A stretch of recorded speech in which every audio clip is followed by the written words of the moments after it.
Hello, my friends, and welcome to the novel To Kill a Mockingbird by author Harper Lee. It was first published in 1960 and is a social, dramatic, and educational novel that addresses issues such as racism, injustice, classism, morality, and innocence.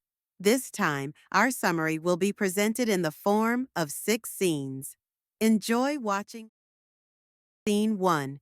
Childhood Adventures and the Mysterious Neighbor. In the quiet town of Maycomb, young Scout Finch lives with her father, Atticus Finch, a lawyer, and her brother Jem. During a hot summer, their friend Dill joins them in endless childhood adventures. But what captivates them most is Boo Radley, the mysterious neighbor who hasn't left his house for many years. The children talk about him, weaving scary stories. Is he crazy, a murderer, or a victim? Every time they visit the hollow tree near his house, they find small gifts left by someone: chewing gum, coins, tiny figures, a sign that a kind heart exists behind those silent walls. Scene 2. Atticus faces the storm. While the children live their little dreams, Atticus is preoccupied with a tough case, defending a black man named Tom Robinson, falsely accused of raping a white woman, Mayella Ewell. At school, Scout faces ridicule because of her father's defense. She returns home angry and asks him, "Why do you defend a Negro, Daddy?" He answers firmly, "Because if I didn't, I couldn't hold my head up in town. I couldn't represent this county in the legislature. I couldn't even tell you or Jim not to do something again." In that moment, Scout begins to understand that true courage is not a man with a gun, but standing up for what's right even when everyone is against you. Scene 3. The Moment of Truth in Court.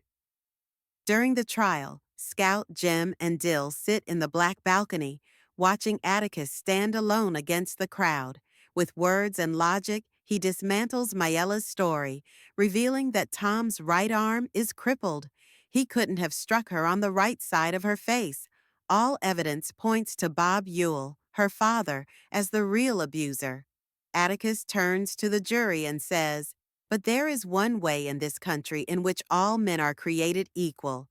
There is one human institution that makes a pauper the equal of a Rockefeller, the stupid man the equal of an Einstein, and the ignorant man the equal of any college president. That institution, gentlemen, is a court." Yet, despite his powerful defense, the jury convicts Tom because truth is not enough against prejudice and racism. Scene 4. A double loss.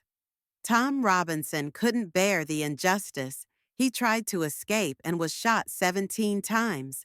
Atticus brings the sad news to his children, and Scout realizes that justice in her town is a fragile illusion.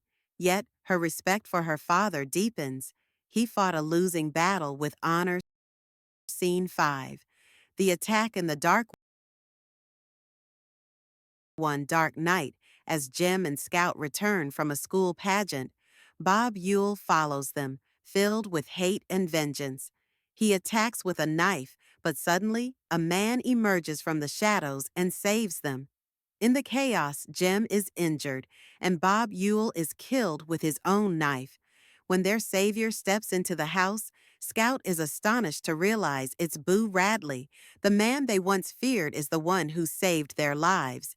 Scout looks at Boo shyly and smiles. "Hey, Boo." She walks him home, stands on his porch, and looks at the town through his eyes for the first time, whispering, "Atticus was right. You never really know a man until you stand in his shoes and walk around in them." Final scene. The wisdom of the ending. As Scout sits with Atticus, she softly says, "It's a sin to kill a mockingbird, isn't it?" He smiles and assures her that Boo Radley, like Tom Robinson, is a mockingbird, an innocent harmed by the cruelty of others. Because mockingbirds never hurt anyone, they only sing for us. Through these scenes, the novel delivers a profound lesson about innocence, injustice, and moral courage. It teaches us that heroism lies not in weapons, but in standing for principles, even when the world opposes you. And sometimes the greatest heroes are the quietest ones, like Boo Radley,